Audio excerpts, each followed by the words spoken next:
2 Thessaloniciens chapitre 2, nous commençons au verset 1er. Ce qui concerne l'avènement de notre Seigneur Jésus-Christ et notre réunion avec lui, nous prions, frères, de ne pas vous laisser facilement ébranler par votre bon sens et de ne pas vous laisser troubler, soit par quelques inspirations, soit par quelques paroles ou par quelques lettres qu'on dirait venir de nous, comme si le jour du Seigneur était déjà là. Amen. Le Seigneur le dit ici parce qu'il sait qu'il y a des gens qui vont chercher à troubler les enfants de Dieu concernant l'avènement du Seigneur.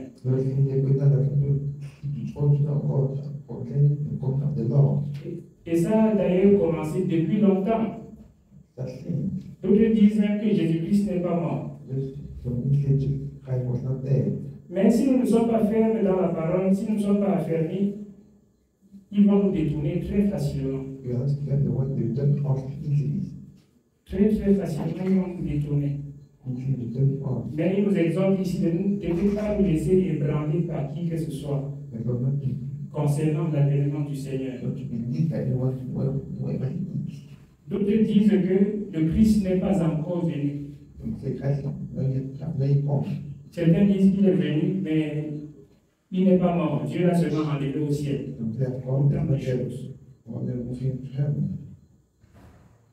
Nous continuons. Que personne ne vous séduise d'aucune manière, car il faut que l'apostasie soit arrivée auparavant et qu'on ait vu paraître l'homme du péché, le fils de la perdition. Il dit que personne ne nous séduise, car il faut que l'apostasie arrive d'abord. Et qu'on ait vu paraître l'homme du péché, c'est-à-dire qui se manifeste par la puissance du diable. Mais l'apostasie est déjà là. Et puis, l'apostasie est déjà là. Quand on parle de l'apostasie, on va penser qu'il s'agit d'abandonner entièrement de parler de Dieu, ou de parler de Jésus-Christ. Non. C'est d'abandonner, d'obéir entièrement à ce que Jésus a dit, pour continuer à parler de lui, mais ne faisant pas ce qu'il a recommandé. Jusqu'à ce qu'on voit paraître l'homme du péché. Et c'est comme ça que ça va aller de mal en pire. Ça va aller grandissant. Nous continuons pour comprendre mieux encore. L'adversaire qui s'élève au-dessus de tout ce qu'on appelle Dieu ou de ce qu'on adore, jusqu'à s'asseoir dans le temple de Dieu, se proclamant lui-même Dieu. Amen. Si nous sommes vigilants, nous allons voir que ces choses arrivent déjà au milieu de nous. Au milieu du monde, ces choses arrivent. Il va avancer un moment donné jusqu'à s'asseoir dans le temple de Dieu et se proclamer lui-même Dieu. J'ai dit ces choses sont beaucoup avancées et nous devons voir tout ça, tout ce qui se passe et comprendre que nous sommes à la fin des temps comme le Seigneur dit.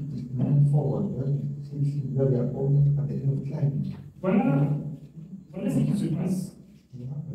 Il y a des assemblées où on marie les homosexuels. Officiellement, ce n'est pas caché. Nous voyons, l'ennemi est en train d'avancer pour s'asseoir dans le temple de Dieu, pour se proclamer lui-même Dieu. Ces choses sont déjà beaucoup avancées. Beaucoup avancées. Si nous prenons à la légère ce que nous faisons, le service que nous rendons au Seigneur, nous risquons de nous réveiller quand il se fera déjà tard.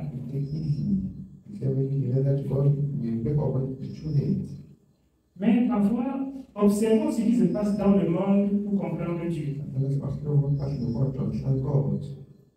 Il faut méditer la parole de Dieu tout en observant ce qui se passe dans le monde pour mieux comprendre le Seigneur. Parce que tout ce qu'il a dit, tout ce qu'il a parlé dans les Écritures, ça s'accomplit chaque jour. Ça s'accomplit sous nos yeux. Et si nous servons le Seigneur sans toutefois observer ce qui se passe dans le monde, nous pouvons ne pas être beaucoup affermis, ne pas être beaucoup encouragés. Mais quand nous observons comment le monde se conduit, ce qui se passe, les événements qui se passent dans le monde, ça nous confirme ce qui est écrit. Et ça affermit notre foi. Ça nous fait comprendre que nous sommes sur le chemin et il est plus que temps de nous attacher davantage à ce que nous faisons.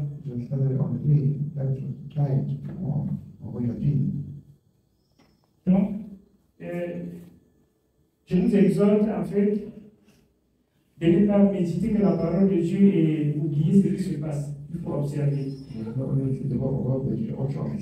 Parce que quand le Seigneur dit dans Matthieu que vous entendrez des guerres et des bruits de guerre, mais ça ne sera pas encore la fin. S'il y a tout ça et qu'on ne prend pas compte, on fait comme si on était pas dans le monde.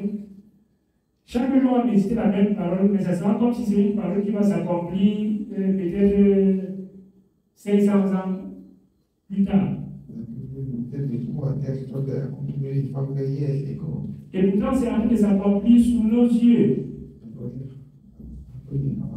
C'est en train de s'accomplir sous nos yeux, ce qui est écrit.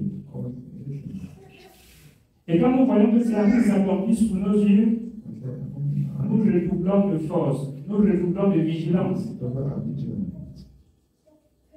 La piété redouble.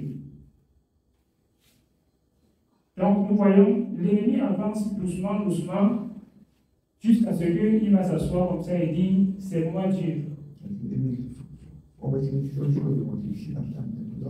Dans l'assemblée où on dit servir Dieu, il va s'asseoir et dire, c'est moi Dieu. Et ça avance. Il y en a beaucoup que je ne veux pas citer. Nous allons continuer. Nous continuons au verset 5. Ne vous souvenez-vous pas que je vous disais ces choses lorsque j'étais encore chez vous? Et maintenant, vous savez ce qui le retient, afin qu'il nous paraisse en son temps. Car le mystère de l'iniquité agit déjà. Il faut seulement que celui qui le retient encore ait disparu. Et alors paraîtra l'impie, que le Seigneur Jésus détruira par le souffle de sa bouche et qu'il anéantira par l'éclat de son avènement. Amen. Il faut seulement que celui qui le retient encore ait disparu. Alors va paraître l'impie. Mais nous allons comprendre plus bas qu'avant que l'impie ne paraisse, il doit y avoir beaucoup d'autres choses qui doivent nous signaler que l'impie est proche à paraître. Et je voudrais que chacun de nous tous, nous soyons toujours vigilants sur ce qui se passe dans le monde. Ça, c'est ce que j'ai dit pour comprendre la parole de Dieu. Pour comprendre pourquoi le Seigneur disait dans Hébreu, au jour d'aujourd'hui, si vous entendez sa voix, n'endurcissez pas vos cœurs. Pour comprendre pourquoi Dieu disait ça. Parce que le temps est court. Le temps est devenu court. Nous continuons à lire. Nous continuons au verset 9. L'apparition de cet impie se fera par la puissance de Satan. L'apparition de cet impie va se faire par la puissance de Satan. C'est une puissance qui va propulser l'impie pour qu'il puisse apparaître. Mais il y a des signes qui vont montrer que, voilà, il est en train d'apparaître. Nous continuons.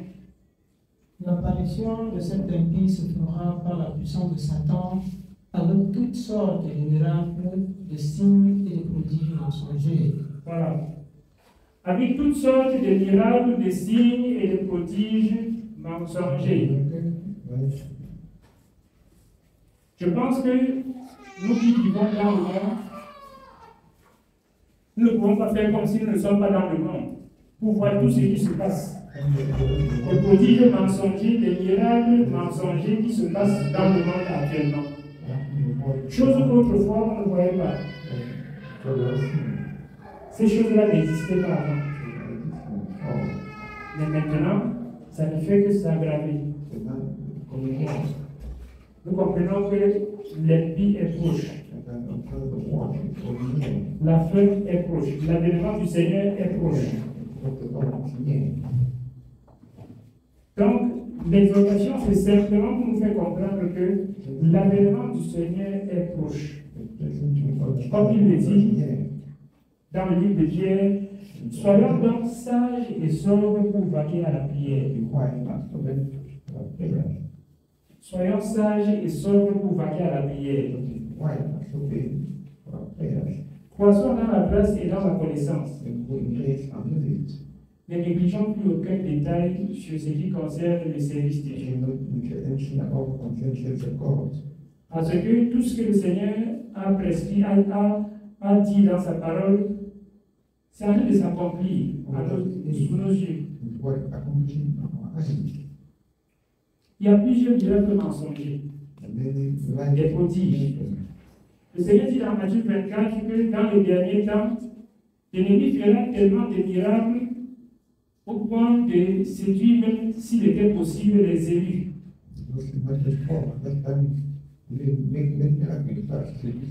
Les miracles que nous voyons aujourd'hui, si quelqu'un n'est pas élu, il va suivre ça.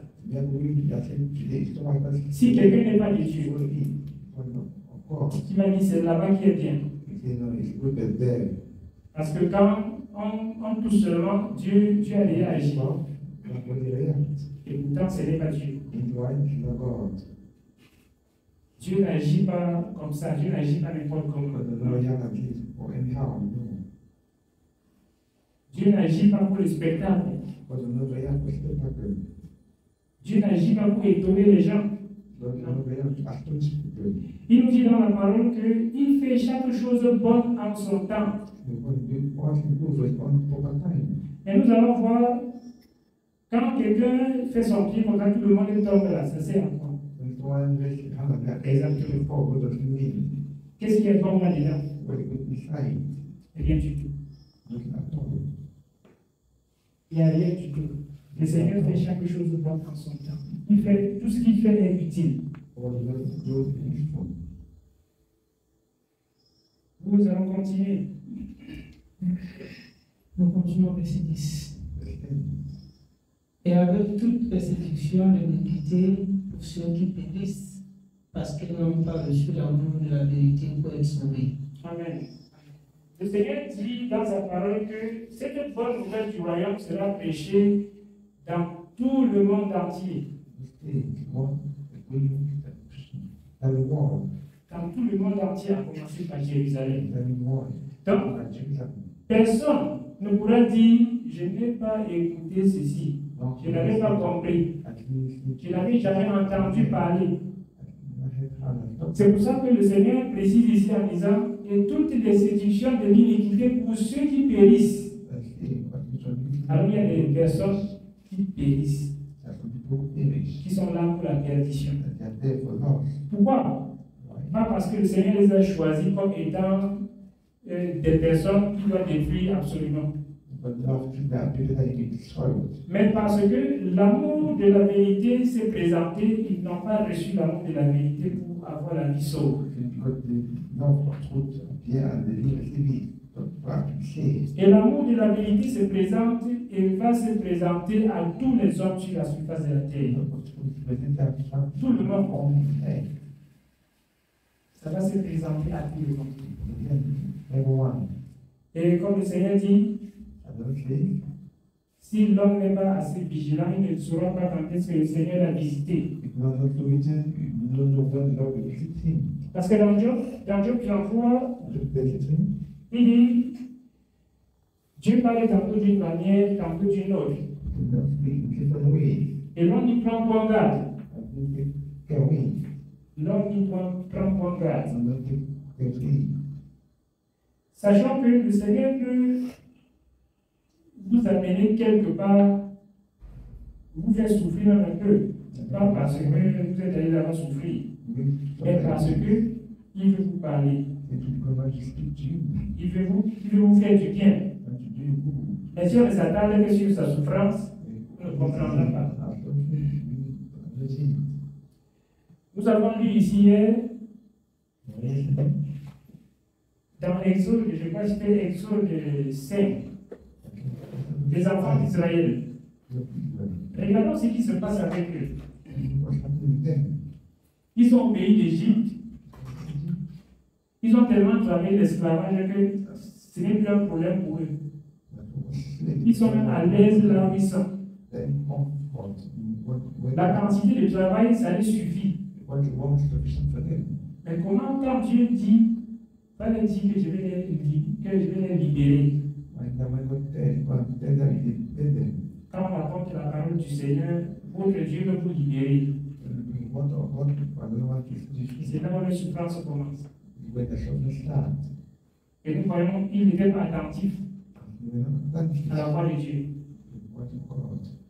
S'il était attentif à la voix de Dieu, il n'allait pas pleurer aux oreilles de Moïse en disant que Dieu vous regarde et qu'il juge. Vous avez remis les biens entre les mains de Pharaon pour qu'il nous assassine avec. Amen.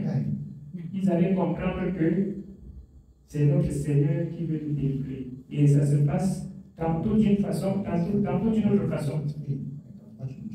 Ça peut se passer avec souffrance, ça peut se passer de manière calme. C'est comme il veut. Amen. Ça peut se passer avec beaucoup de souffrance même. L'apôtre Paul dit dans 1 Corinthiens qu'ils ont souffert de telle manière qu'ils désespéraient de conserver la vie. Est-ce qu'ils étaient en bouche pour cultiver un champ avant de souffrir ainsi? C'était dans le champ du Seigneur pour le servir. Et ils ont souffert. Donc, quand l'amour de la vérité se présente, nous ne recevons pas pour être sauvés. Comprenons ce que le Seigneur va dire ensuite. Aussi, Dieu leur envoie une puissance d'égarement pour qu'ils croient au mensonge. Amen. Dieu lui-même se charge d'envoyer une puissance d'égarement pour que ceux qui n'ont pas reçu l'amour de la vérité pour être sauvés, ils croient à ce qui est faux. Ils croient au miracle mensonger. Lui-même, il se charge de ça. Donc, nous comprenons pourquoi Jésus disait à quelqu'un qui voulait être guéri et qui le demandait avec foi. Il disait qu'il te soit fait selon ta foi. Pour dire en quelque sorte, qu'il te soit fait selon le désir de ton cœur, selon la disponibilité de ton cœur.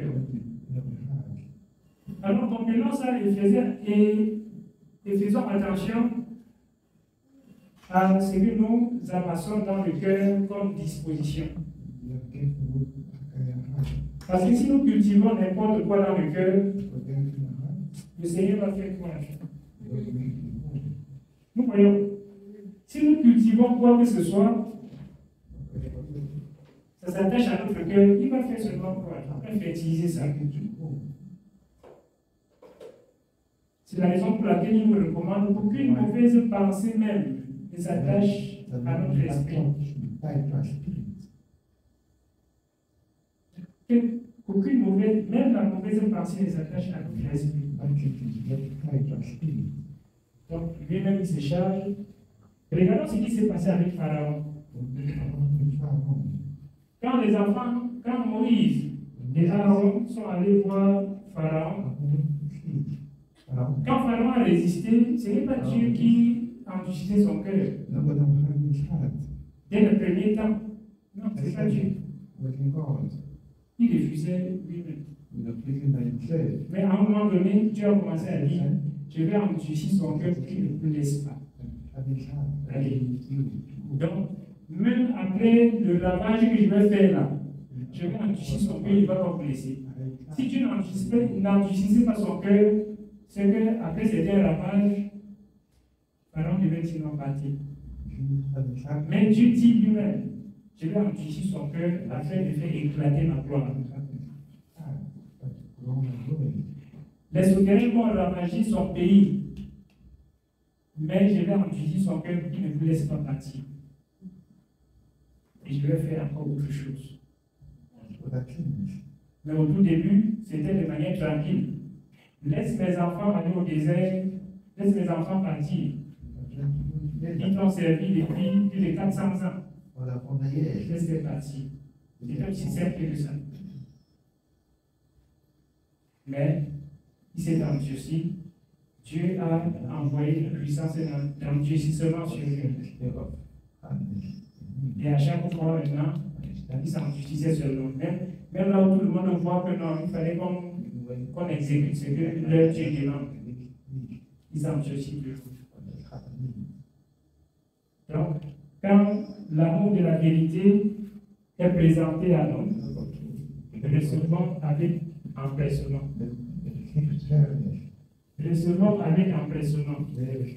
Ce n'est pas seulement pour ceux qui sont dehors, même nous qui sommes dedans,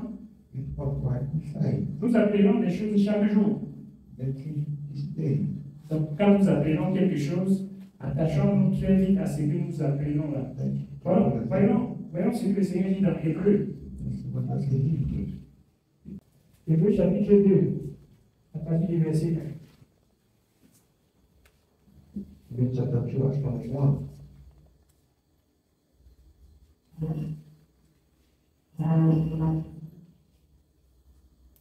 Hébreu chapitre 2, nous lisons à partir du verset 1. C'est pourquoi nous devons d'autant plus nous attacher aux choses que nous avons entendues, de peur que nous ne soyons emportés loin d'elle. Amen. Alors, qu'est-ce que nous avons entendu? C'est pourquoi nous devons d'autant plus nous attacher aux choses que nous avons entendues, de peur que nous ne soyons emportés loin d'elle. Puisqu'ils n'ont pas reçu l'amour de la vérité pour être sauvés, Dieu leur envoie aussi puissance également. Ce que nous avons entendu de la part de Dieu, attachons-nous fortement à ça. Sinon, nous allons être emportés loin de ce que nous avons entendu. Et si nous sommes emportés loin de ce que nous avons entendu, c'est la perdition totale. Il n'y a pas de solution. Attachons-nous fortement au Seigneur. Comme il le dit, résistons au diable et il fuira loin de nous. On continue dans l'Hébreu. Nous continuons au verset 2. Car si la parole annoncée par des anges a eu son effet, et si toute transgression et toute désobéissance a reçu une juste rétribution, comment échapperons-nous en négligeant un si grand salut qui, annoncé d'abord par le Seigneur, nous a été confirmé par ceux qui l'ont entendu. Amen. Si la parole annoncée par les anges a eu son effet, mais est-ce que nous pouvons échapper en négligeant un si grand salut? Comment on pourra échapper? On ne pourra pas échapper. Jamais on ne pourra pas échapper. Donc, attachons-nous fortement à ce que nous avons entendu de la part de Dieu. Sinon, on va être emporté loin de ce que nous avons entendu. 2 Thessaloniciens 2, nous sommes au verset 12. Afin que tous ceux qui n'ont pas cru à la vérité, mais qui ont pris plaisir à l'injustice, soient condamnés. Amen. Il y a une vérité qui est prêchée. Il n'y en a pas deux. Et cette vérité sera prêchée à tout le monde.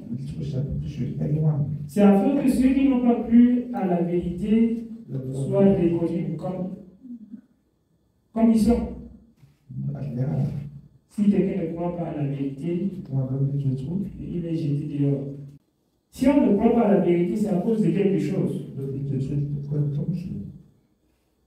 Je ne pense pas qu'on peut être dans la souffrance et trouver ce qui va nous alléger et refuser. Si on est dans la souffrance, on trouve ce qui va nous donner un peu de paix Même si c'est quoi on accepte d'abord. Mais si on refuse de croire à la vérité, c'est à cause de quelque chose. C'est parce qu'on prend plaisir à l'injustice. C'est parce qu'on est content de pratiquer l'injustice. Voilà pourquoi la vérité, nous écartons cela de nous.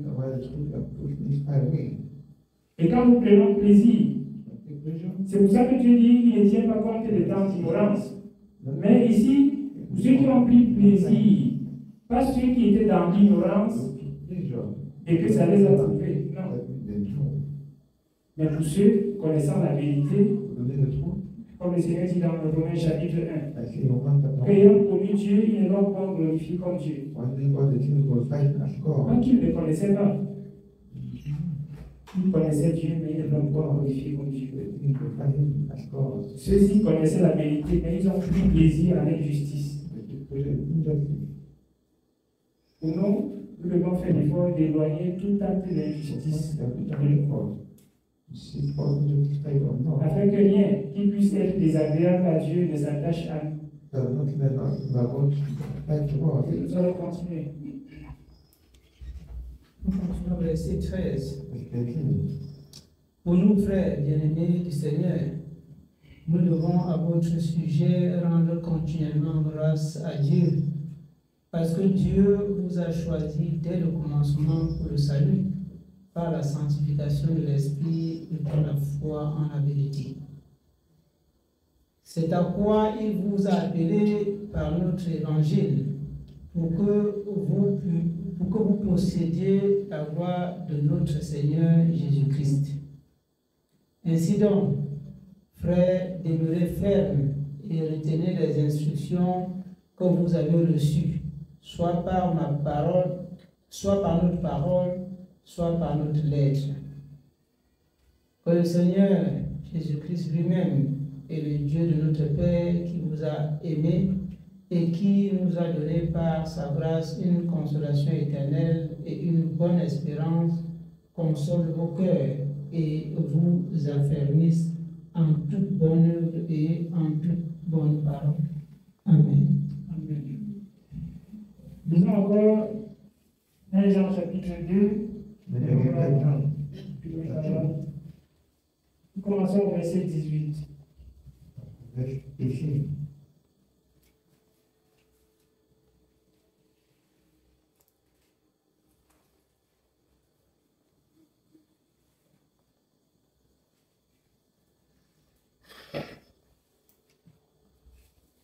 Jean chapitre 2. Nous commençons au verset 18. Petit enfant, c'est la dernière heure. Et comme vous avez appris qu'un antéchrist vient, il y a maintenant plusieurs antéchrists. Par là, nous connaissons que c'est la dernière heure. Amen. Il dit petits enfants, c'est la dernière heure. Mes petits enfants, c'est la dernière heure. Quand le Seigneur dit dernière heure, ça veut dire qu'après ça, il n'y a pas autre chose. Si quelqu'un vient après ça, il est en retard. Après cette heure-là. Et comme nous avons appris qu'un antéchrist vient, c'est pour dire tout simplement, si quelqu'un vient après la venue de Jésus, il est en retard. Et après sa venue, personne ne pourra lui dire, je veux croire, je veux faire ceci. Ça sera plus compliqué qu'aujourd'hui. Quand il nous dit c'est la dernière heure, et comme on a appris qu'un antéchrist vient, on a appris autrefois qu'il y a un antéchrist qui va venir. Il nous dit maintenant il y a plusieurs antéchrists.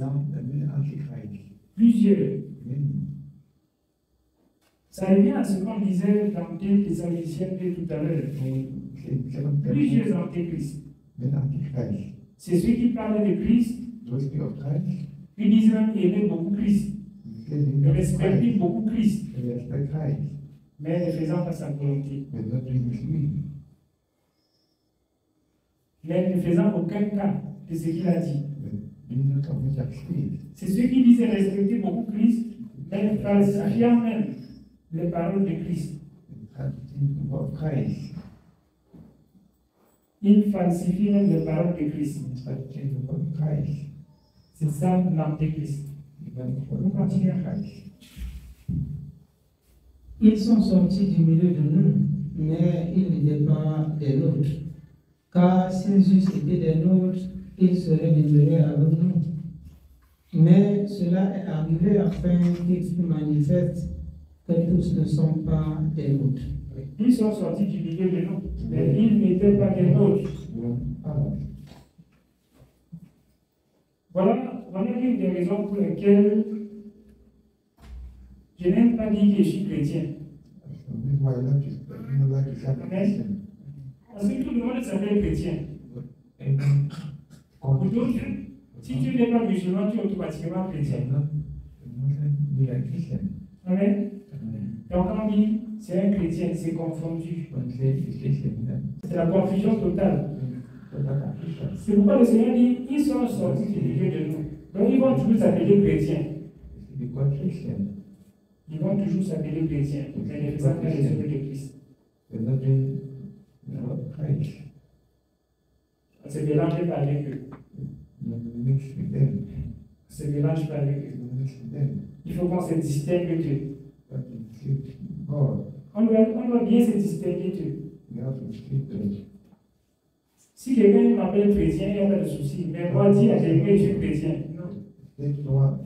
Je suis disciple de Christ. Je suis enfant de Dieu. Le Seigneur dit dans Jean chapitre 1 qu'à ceux qui l'ont reçu, il avait le pouvoir de devenir enfant de Dieu. Je suis enfant de Dieu. Si c'est quelqu'un qui m'appelle chrétien, c'est comme tu te sens. Mais s'il faut que je me présente à quelqu'un, ce n'est pas sur le nom de chrétien. C'est la confusion. Parce que même ceux qui déshonorent Christ s'appellent toujours chrétiens. On les appelle toujours chrétiens. Donc, ils sont sortis du milieu de nous et ils sont devenus des antéchrists. C'est la même chose que le Seigneur dit dans Actes chapitre 20. Et il se lèvera du milieu de vous des hommes qui enseigneront des choses pernicieuses pour entraîner les disciples après eux. C'est ça l'antéchrist. Le Seigneur nous a tellement aimés qu'il nous a avertis de cela dans plusieurs passages de la parole de Dieu. Sa parole. Juste parce que si ces choses nous arrivent, c'est pas notre faute. Nous voyons, l'apôtre Paul disait dans Actes chapitre 20 du jour que je vous ai enseigné tout le conseil de Dieu sans en rien cacher. Il dit, moi, Paul, je suis pur du sang de vous tous, car je vous ai enseigné tout le conseil de Dieu sans en rien cacher. Tout ça est là. Si nous arrivons à donner la même association, ou bien à embrasser l'antéchrist, ou à devenir nous-mêmes antéchrist, c'est notre faute. Ce n'est pas la faute de quelqu'un, ce n'est pas la faute du Seigneur, ni la faute de ses apôtres. Oui, nous continuons. Nous continuons au verset 2. Vous avez reçu l'onction de la part de celui qui est saint et vous avez tous de la connaissance. Je vous ai écrit, non que vous ne connaissez pas la vérité, mais parce que vous la connaissez et parce qu'aucun mensonge ne vient de la vérité. Qui est menteur? Sinon celui qui nie que Jésus-Christ, celui qui nie que Jésus est le Christ, celui-là est l'antéchrist, qui nie le Père et le Fils. Amen. Voilà. Quand nous allons comprendre, nous allons penser que si quelqu'un dit de sa bouche que Jésus n'est pas le Christ, c'est celui-là qui est antéchrist. Il est vrai, il y a des gens qui le disent. Que Jésus n'est pas le Christ. C'est un prophète comme tous les autres. Mais la profondeur de la chose ici, c'est qu'il y a d'autres qui disent que Jésus est le Christ. Mais confesser Christ, proprement dit, ça veut dire quoi? c'est de marcher comme il a marché lui-même. C'est simple comme ça. Ça, c'est le confesser. Ce n'est pas le confesser de sa bouche, il est le Christ. Rappelons-nous de la parole dont le Seigneur disait: pourquoi m'appelez-vous Seigneur et ne faites-vous pas ce que je dis? Comprenons. Donc, il ne suffit pas d'appeler Jésus Seigneur. Il n'appelle même pas Seigneur, mais fais ce qu'il a demandé. Tu es en train de l'appeler Seigneur déjà. Ne confesse pas de la bouche, il est le Christ. Mais en pratique tout ce qu'il a recommandé. Tu es déjà en train de reconnaître qu'il est le Christ. Donc, de confesser, celui qui ne confesse pas que Jésus est le Christ, il nie le Fils et le Père. Il ne s'agit pas de confesser de la bouche seulement, mais c'est de confesser dans ses œuvres, dans ses actions, dans la mise en pratique de la parole. C'est ça, confesser qu'il est le Christ. Dans 1 Jean 5, le Seigneur dit que l'amour de Dieu consiste à garder ses commandements. Nous voyons que l'amour de Dieu ne s'arrête pas à sentir un frisson dans son cœur et à avoir un peu de chair de poule, une certaine crainte dans la chair. Amen. Et dire que j'aime Dieu. Non. Tout ça, c'est accessoire. La chose même qui montre qu'on aime Dieu, c'est quand on garde ses commandements. C'est ça l'amour de Dieu proprement dit. Sinon, tout le monde aime Dieu. Sinon, il y en a plein qui confessent que Jésus est le Christ. Mais, comme le Seigneur disait, vous m'appelez Maître et Seigneur. Vous m'appelez Seigneur et vous ne faites pas ce que je dis. Oui, nous continuons. Nous continuons au verset 23.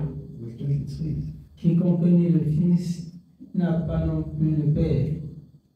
Quiconque confesse le Fils a aussi le Père. Quiconque nie le Fils n'a pas non plus le Père. Quiconque confesse le Fils a aussi le Père. Quiconque se conduit selon les instructions du Fils est en train de se conduire comme ça, selon les instructions du Père en même temps.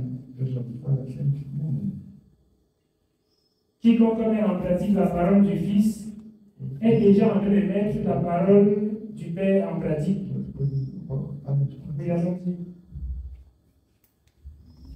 Que ce que vous avez entendu dès le commencement demeure en vous.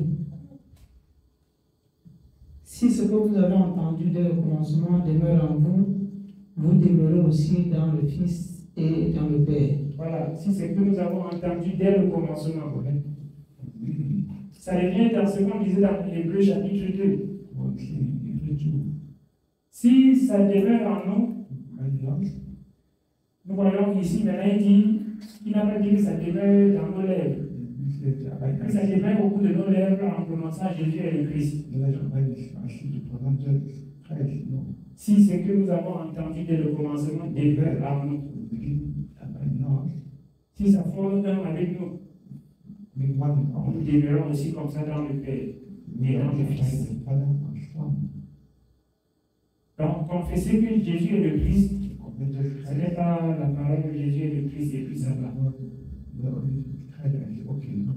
Après ça, il y a autre chose à faire. C'est de mettre en exécution ce qu'il a recommandé. On continue. Et la promesse qu'il nous a faite, c'est la vie éternelle. La seule promesse qu'il nous a faite, c'est la vie éternelle. Il n'y a pas autre chose que le Seigneur a fait comme promesse qui est plus grande que la vie éternelle. Il n'y en a pas. Voilà pourquoi il nous conseille dans Matthieu 6 que chercher premièrement le royaume et la justice de Dieu. Cherchez premièrement le royaume et la justice. Et toutes autres choses vous seront données par-dessus. Parce que moi je dis toujours la seule chose que nous pouvons emporter quand nous allons partir jusqu'à être fiers, c'est que notre âme soit sauvée. En dehors de ça, il n'y a rien d'autre. Il n'y a rien du tout.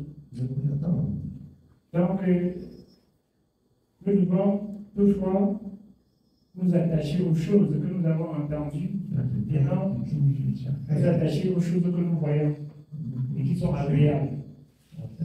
Oui, c'est bien de les avoir, mais il ne faudrait pas que ce que nous voyons et qui est agréable entre dans notre cœur.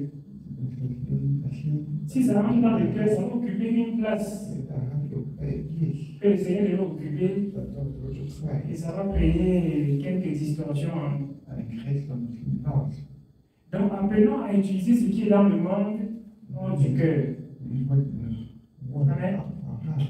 Il est important d'apprendre à utiliser ce qui est dans le monde, à avoir ce qui est dans le monde hors du cœur.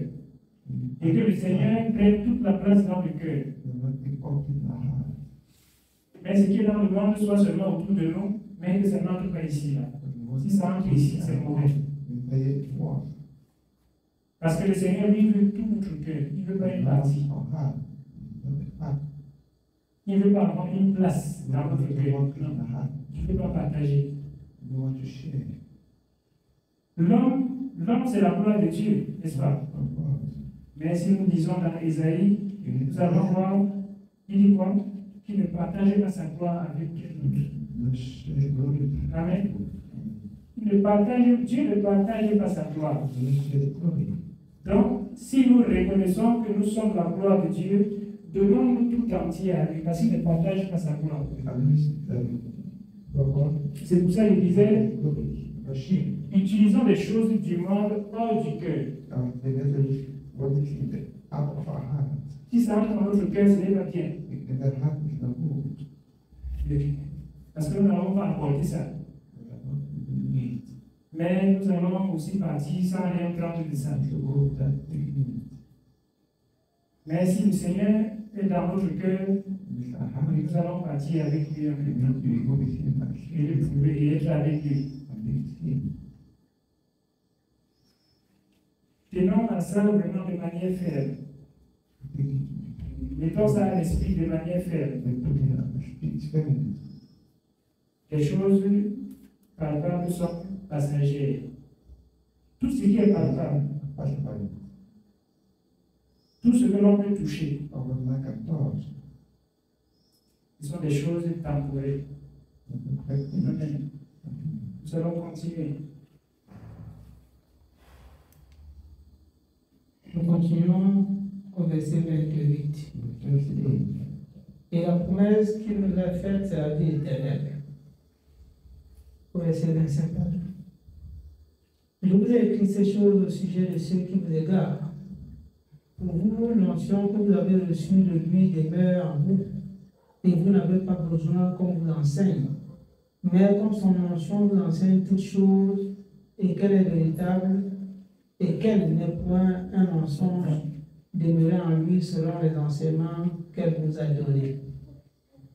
Et maintenant, petit enfant, demeurez en lui, afin que lorsqu'il paraîtra, nous ayons de l'assurance et qu'à son avènement, nous ne soyons pas confus et éloignés de lui.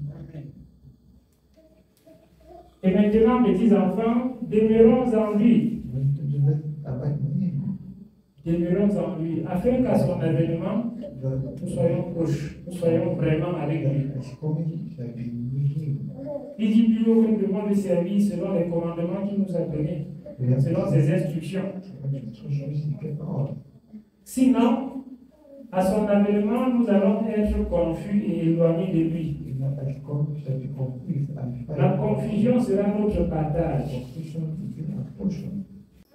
Voilà une chose que nous devons comprendre, que si nous ne servons pas Dieu jusqu'à ce qu'en tout temps, je n'ai pas dit qu'aujourd'hui nous avons l'assurance de notre salut, qu'en tout temps nous sommes jeunes. Ce n'est pas une bonne chose pour nous. Donc, travaillons à ça. C'est très important. Quand l'apôtre Paul disait que ma couronne est là, j'ai l'assurance que le Seigneur, le juste juge, me la donnera en ces jours-là. Mais il ne disait pas ça à un certain jour et que 3 mois après, il pouvait plus prononcer la même parole. Ou 2 heures de temps après. Non. Il avait cette certitude-là dans le cœur. Et ça demeurait comme ça. Donc, pour nous, travaillons de telle en sorte que, en tout temps, nous ayons l'assurance de notre salut. Soyons toujours prêts, que si c'est maintenant, il y a pas de souci. Si c'est dans une étape que le Seigneur vient, c'est sans problème.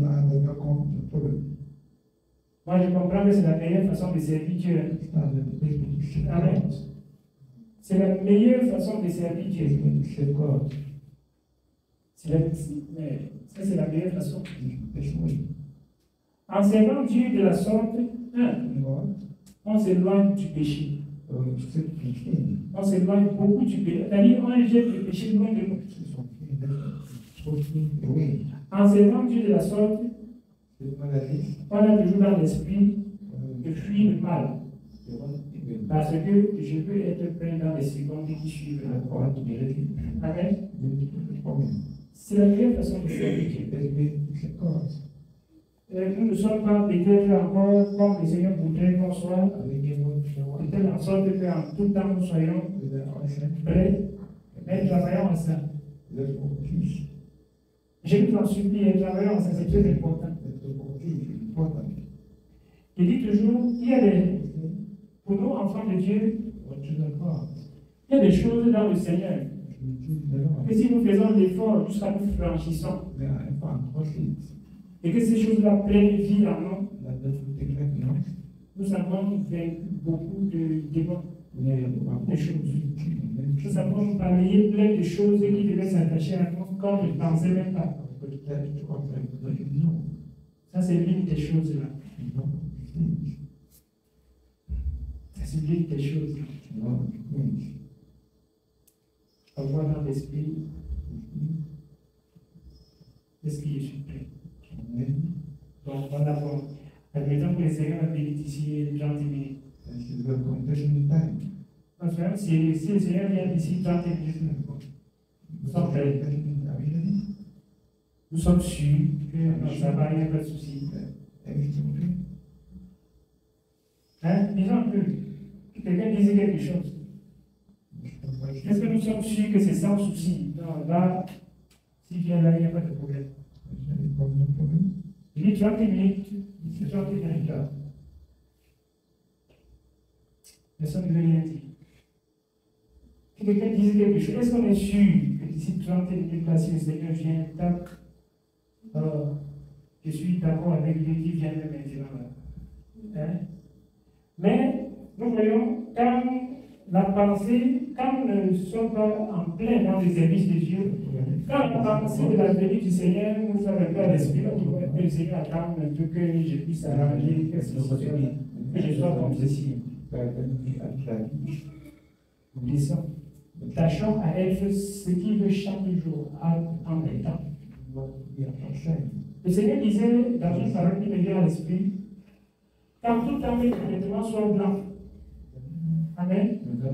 Et que l'huile ne manque pas sur ta tête. En tout temps, c'est une parabole qui veut dire quelque chose comme ça. Quand tout temps tes vêtements soient blancs et que l'huile ne manque pas sur ta tête. Oui. Comme ça, on a l'assurance.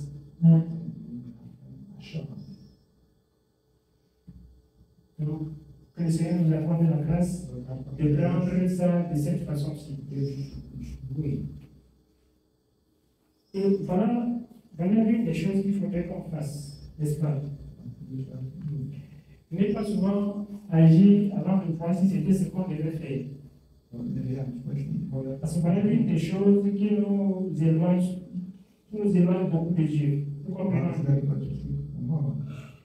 Ne pas agir ou parler ou faire quoi que ce soit avant de voir si on a bien fait. Non. Là, c'est bien tard. Mais si on réfléchissait, si que ce que je veux faire, est-ce que c'est bien? Est-ce que c'est selon Dieu? Avant de se lancer, c'est la meilleure des façons. Amen. C'est la meilleure façon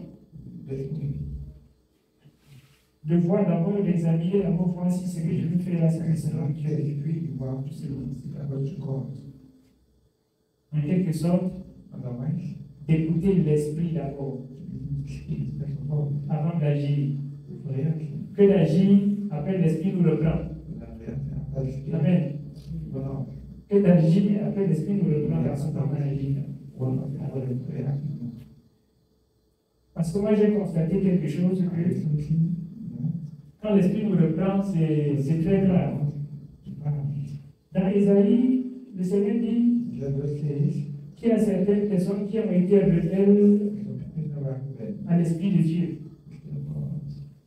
Et l'Esprit de Dieu est devenu leur ennemi et a combattu contre eux. Vous voyez ce qui s'est passé avec nous.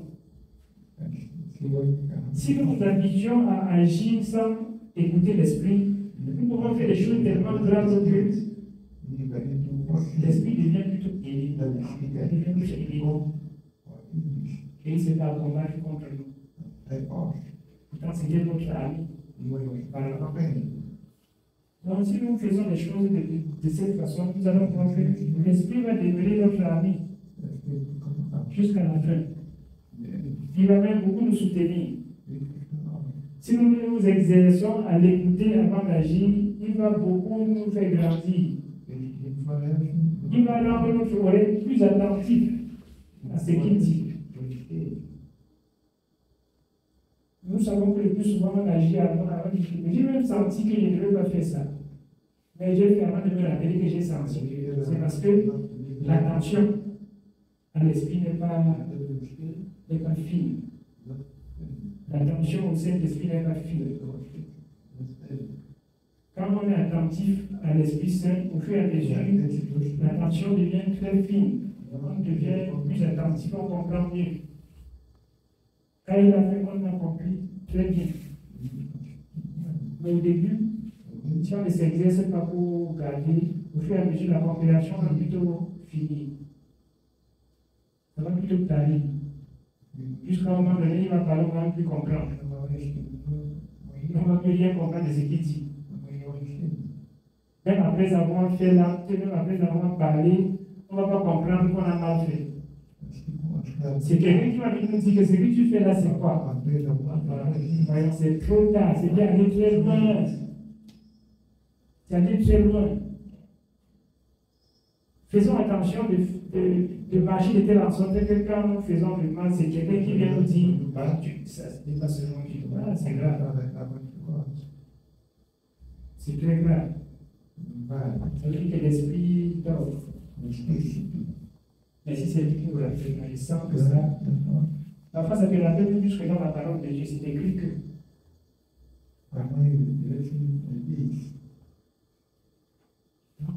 Si nous ne faisons pas comme ça, ce qui est écrit dans Canaan, ça risque de nous arriver. Nous voyons. Dans Canaan, il dit, après avoir commencé par l'esprit, voulez-vous finir par la chair? Nous voyons ce qui va se passer. Au fur et à mesure, on a négligé jusqu'à ce que la chair a maintenant pris place. Quand on fait ce qui est mal, jusqu'à ce que c'est quelqu'un qui vient nous rappeler que ce qu'on a fait là est mal. Ça veut dire quoi? Nous sommes en train d'entrer dans l'action où le monde appelle le bien mal et le mal bien. Amen. C'est-à-dire le mal que nous avons fait, ça nous dit absolument rien. On ne reconnaît même pas que c'est mal, on se dit que c'est bien. Amen. Nous allons nous arrêter là.